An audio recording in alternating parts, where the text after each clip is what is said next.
Good morning everyone, at nagulat nga po ako. Ganito na kaganda ang bahagi ng Maynila.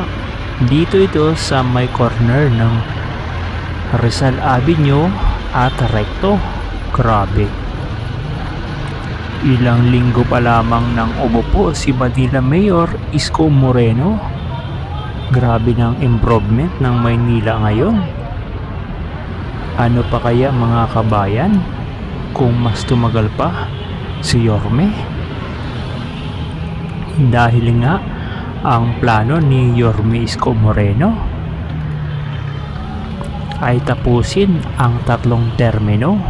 Ibig sabihin halos isang dekada na manunungkulan si Yorme.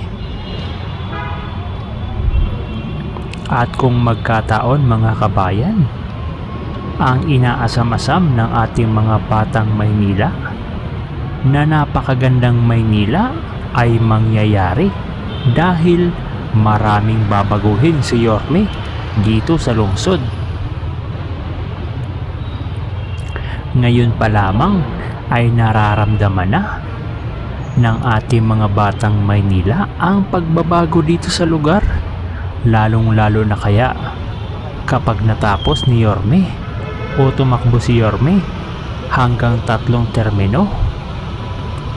Ito na ang unang termino, pangalawa sa 2028 at 2031.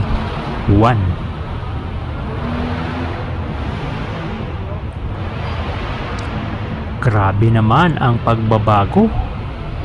Tingnan mo naman yung dating may mga tambak ng basura dito sa Maynila. Ibang iba na, wala ka nang gaanong maamoy na basura. O ano pang hinihintay nyo? Bisitahin nyo na ang lungsod ng Maynila kung taga Metro Manila ka lang naman.